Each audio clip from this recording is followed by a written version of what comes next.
Beri nama pedang ini Naga Puspa. Selamatkan dia. Jangan sampai jatuh ke tangan pendekar berwatak jahat.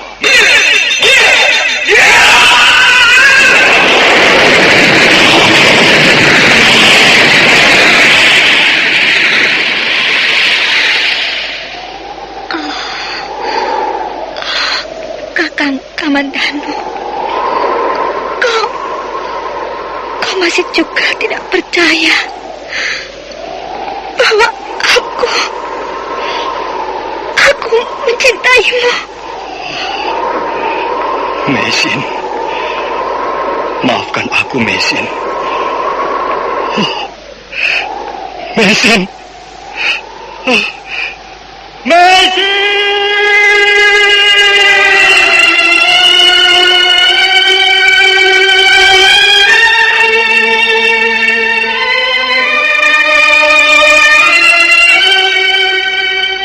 Tutur Tinular.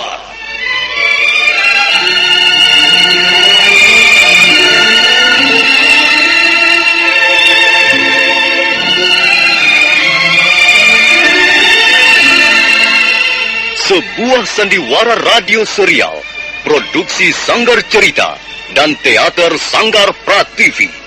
Sebuah kisah dengan latar belakang sejarah runtuhnya Singasari dan berdirinya Kerajaan Majapahit.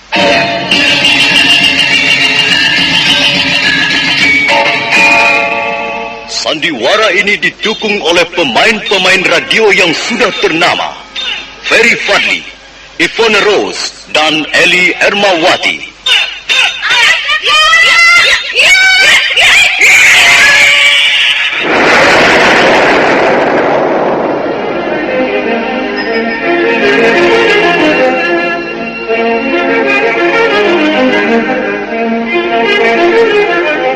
Naskah ditulis dan diolah oleh S. Tijab, hiasan musik dan sutradara C. Ispriyonoka.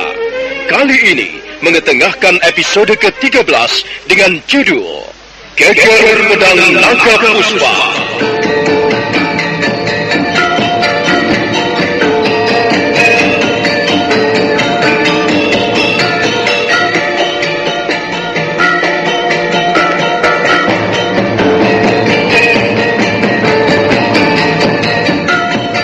Dalam seri ke-388 ini didukung oleh para pemain Lukman Tambosi sebagai Empu Bajil, Mucus dan Indahno sebagai prajurit, Iwan Dahlan sebagai Jata Kimbal, Margaret sebagai Dewi Sambi, Beni sebagai Macan Rumpus, Idris Apandi sebagai Ramapati, Narto sebagai Rawoden, dan Asdi Suhastra pembawa cerita. Selamat menikmati.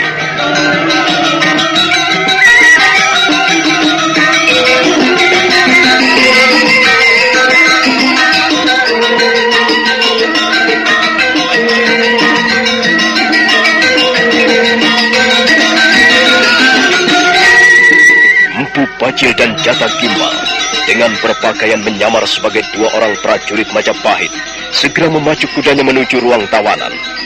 Jalan menuju ke ruang tawanan banyak dijaga prajurit, tapi nampaknya mereka membiarkan begitu saja ketika Empu Bajil dan Jata Kimbal berkuda di depan hidung mereka. Ketika hampir mencapai ruang tawanan, barulah serombongan prajurit Majapahit mencegat mereka.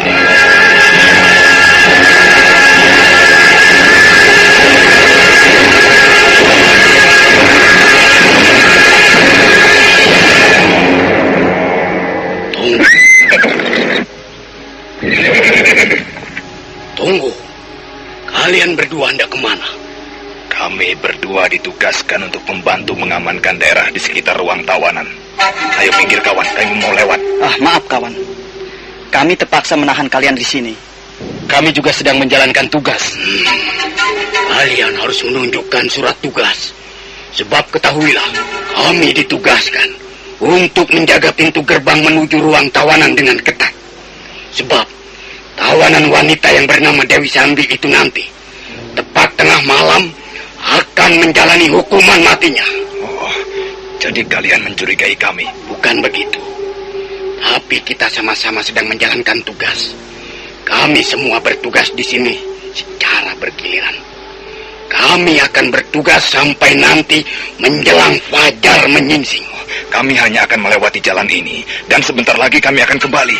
Mengapa kalian masih juga tidak percaya? Kami belum mendapat pemberitahuan apa-apa dari Gusti Ramapati. Biasanya, kalau ada perubahan tugas mendadak, kami akan menerima selembar surat. Persetan dengan surat. Ayo Jatah Gimbal, kita terobos saja mereka. Tunggu, kurang ajar. Kalau kalian masih juga memaksa, bisa terjadi keributan. Aku datang memang untuk membuat keributan.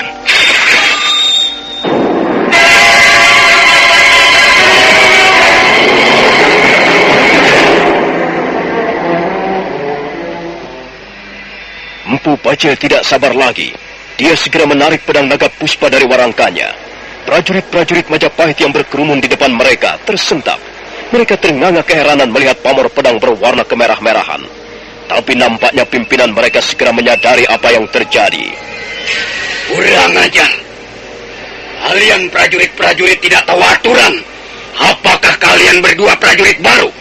Ayo, sarungkan kembali pedangmu itu. Baik, akan kusarungkan. Setan alas. Dia telah membunuh kawan kita. Ayo tangkap mereka. Ringkus dua orang itu.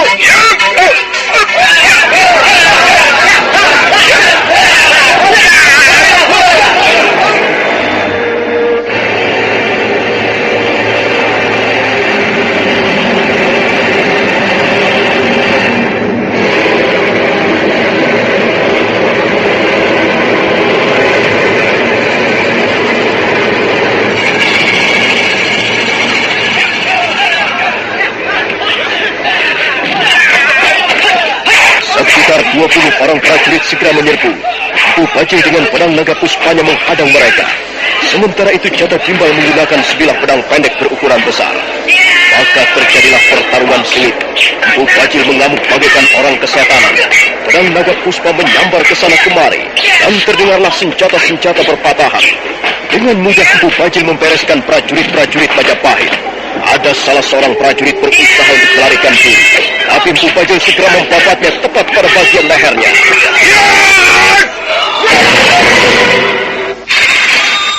Apakah masih ada yang tercecer, Jatah Gimbal? Tidak, Tuan. Semuanya terbunuh. Tidak ada satupun yang tercecer. Kau berhasil membunuh berapa orang, Jatah Gimbal? Saya hanya membunuh satu orang saja, Tuan Kubajil. Sisanya Tuan yang membunuh mereka. Baiklah, itu sudah lebih dari cukup. Sekarang, ayo, kita seret mayat-mayat ini ke tepi jalan. Kita sembunyikan mereka di balik tanam-tanaman menjalar itu. Ayo cepat, Jatah Gimbal. Baik, Tuan.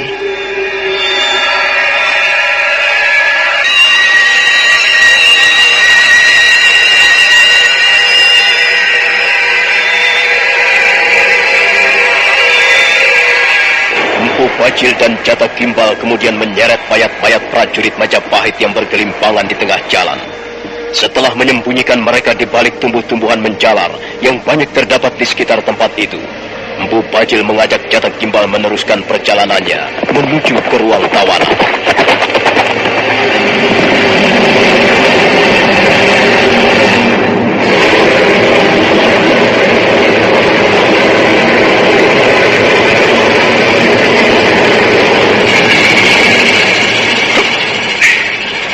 Sebaiknya kita tinggalkan saja kuda-kuda kita di sini, Jatah Gimbal. Kita tidak membutuhkan mereka lagi. Benar, Tuan Kubajil. Kuda-kuda itu hanya akan merepotkan kita saja. Di mana letaknya ruang tawanan itu? Itu, Tuan. Itu. Bangunan yang cukup besar dan dinding-dindingnya terbuat dari batu. Itulah ruang tawanan. Nampaknya pintu ruang tawanan dijaga beberapa orang prajurit, Tuan. Mari kita bereskan mereka. Baik, Tuan.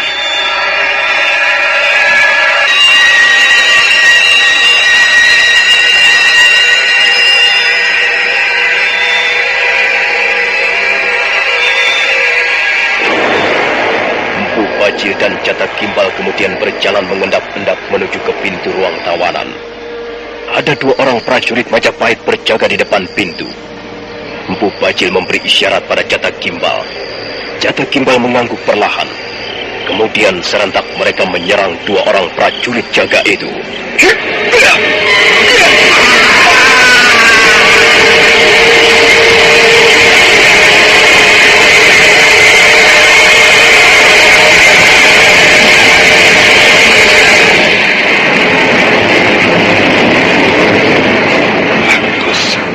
Bagus, Jata Gimbal.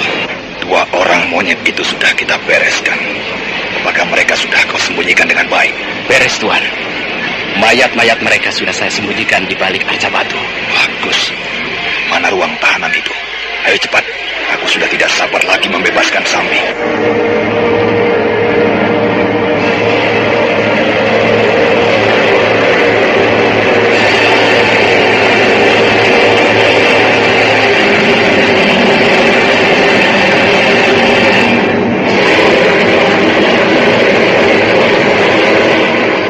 Bajil dan Jata Gimbal lalu menerobos memasuki lorong menuju ruang tawanan. Di tengah jalan mereka berpapasan lagi dengan dua orang prajurit. Dua orang prajurit Majapahit itu pun dapat dirobohkan dengan mudah. Selanjutnya mereka kembali menyusuri lorong. Tapi lagi-lagi mereka harus berhadapan dengan kurang lebih 10 orang prajurit Majapahit. Jangan bertanya-tanya lagi, Jata Gimbal. Gasak saja mereka.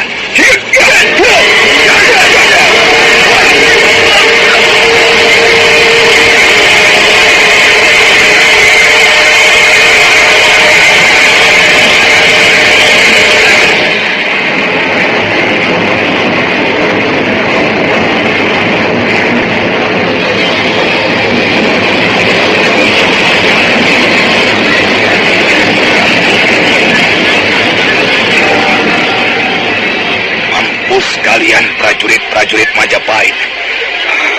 Sudahlah, Jata Gimbal. Jangan kau urusi mayat-mayat itu. Kita memburu waktu. Ayo cepat. Baik, Tuanku Bajil.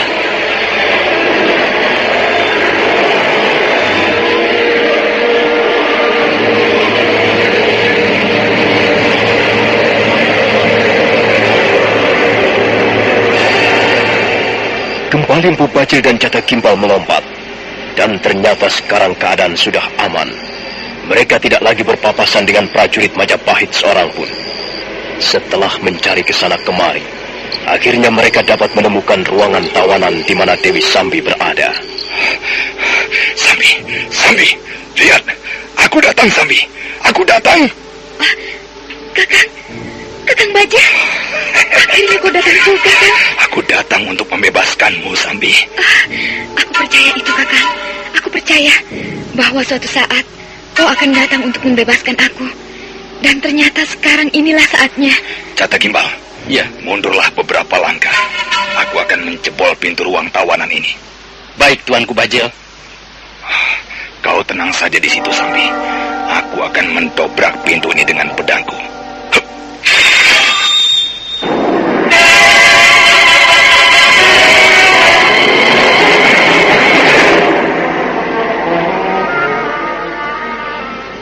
Kembali Empu Bajil menarik pedang naga puspa dari warangkanya. Seketika wajah Empu Bajil menjadi kemerah-merahan. Demikian juga lorong di depan pintu ruang tawanan berubah menjadi berwarna kemerah-merahan. Beberapa orang tawanan lagi-lagi tampak ternganga keheranan melihat pemandangan di depan mereka.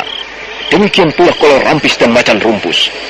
Mereka segera tahu bahwa Empu Bajil, orang yang selama ini banyak diceritakan oleh Dewi Sambi, adalah seorang pendekar pilih tanding.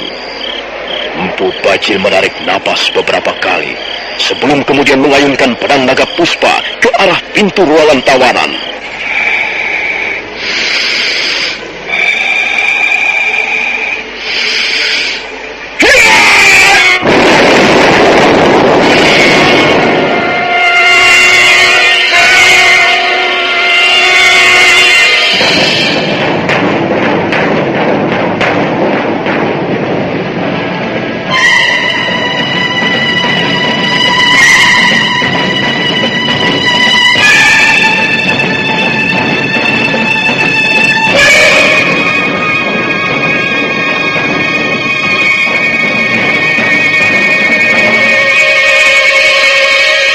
Pintu ruangan tawanan itu jebol, hancur berantakan, begitu pedang naga puspa membabatnya.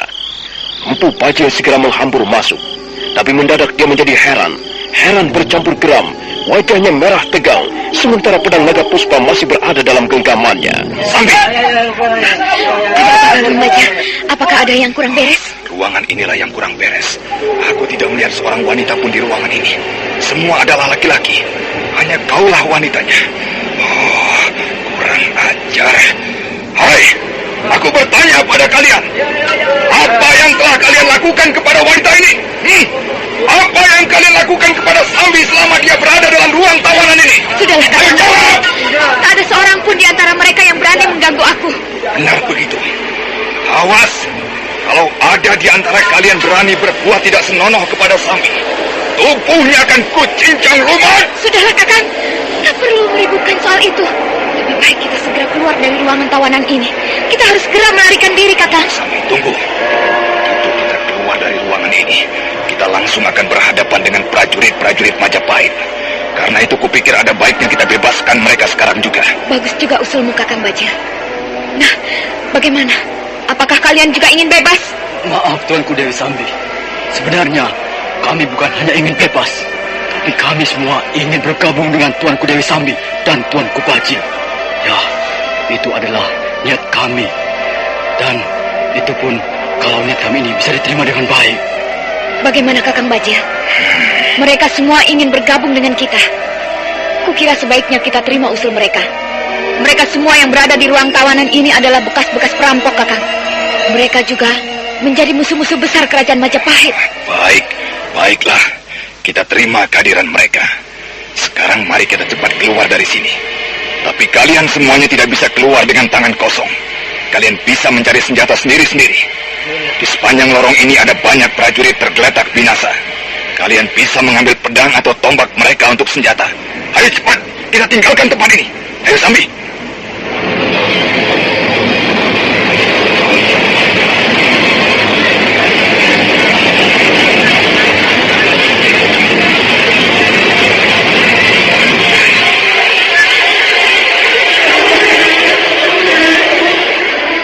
Dan mereka pun segera berebut keluar dari ruang tawanan. Semua berjumlah sekitar 30 orang. Empu Bajil, Dewi Sambi, Jata Gimbal, Kolor Rambis dan Macan Rumpus berlari-larian di bagian depan. Sambi, apakah masih ada ruang tawanan yang lain? Masih, Kakang. Masih cukup banyak. Apakah kau juga bermaksud membebaskan mereka? Ya, jika jumlah kita menjadi lebih banyak, itu akan lebih baik. Kita bisa ramai-ramai melawan prajurit-prajurit Majapahit. Kalau begitu, kita bebaskan saja semua tawanan yang ada di sini, Tuanku Bajil. Mereka pasti mau bergabung bersama kita. Mereka pasti tidak ingin menjadi tawanan seumur hidupnya. Baiklah. Kalau begitu kita akan bebaskan mereka. Mereka semuanya.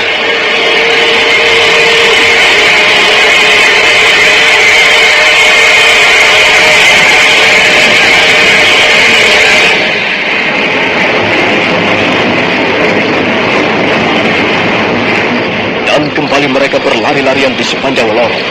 Empu Bajil berhenti sejenak di depan pintu sebuah ruang tawanan. Kurang lebih ada 40 orang menghuni ruang tawanan itu. Semuanya adalah laki-laki.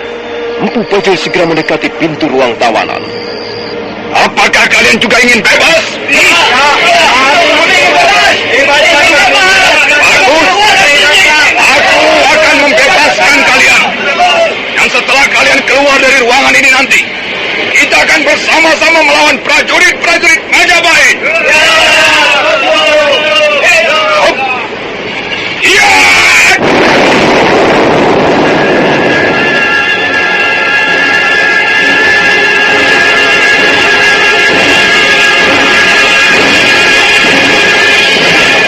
Ayo keluar semuanya.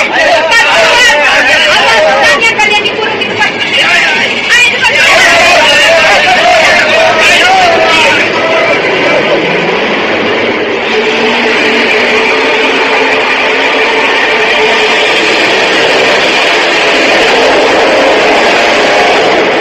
Maka demikianlah, Empu Bajil menjebol hampir setiap pintu ruang tawanan. Dan para penghuni tawanan itu pun berhamburan keluar dan bergabung bersama teman-temannya yang lain. Jumlah mereka sekarang tidak kurang dari 200 orang. Empu Bajil kemudian memimpin mereka meninggalkan ruangan tawanan. mereka berjalan setengah berlari sepanjang lorong menuju ke alun-alun. Mendadak di tikungan lorong, mereka berpapasan dengan kurang lebih 30 orang prajurit Majapahit. Ayo! Ikat saja mereka! Ikat saja, ayo! Ikat mereka! Ayo bunuh prajurit-prajurit Majapahit!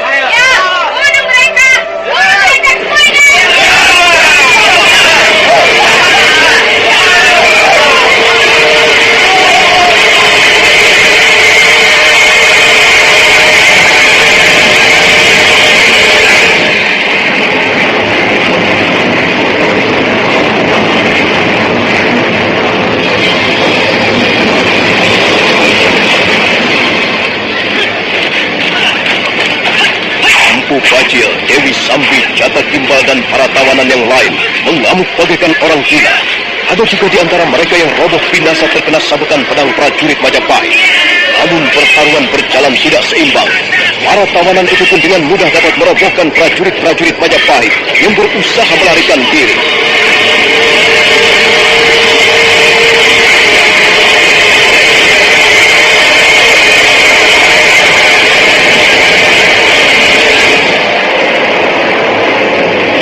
Sisa-sisa prajurit Majapahit tinggal beberapa orang lagi.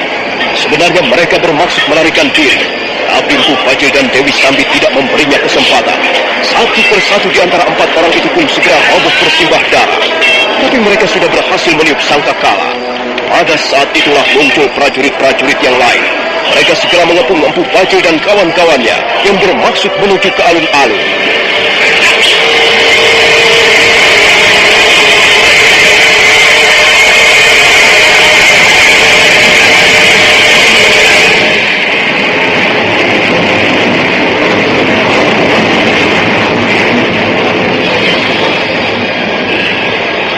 Ada apa, Rawedeng?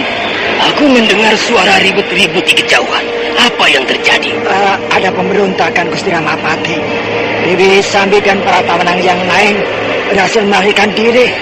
Mereka merampas senjata-senjata prajurit yang terbunuh. Dan mereka berusaha mengadakan perlawanan ketika akan ditangkap kembali, Gusti. Kurang ajar.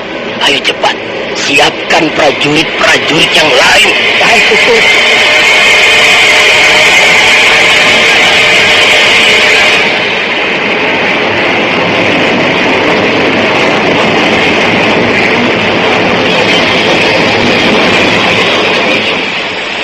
Sang Ramapati kelihatan sangat geram. Dia sama sekali tidak menduga bahwa peristiwa seperti itu akan terjadi. Pejabat istana Majapahit itu nampak mengerutkan keningnya beberapa kali.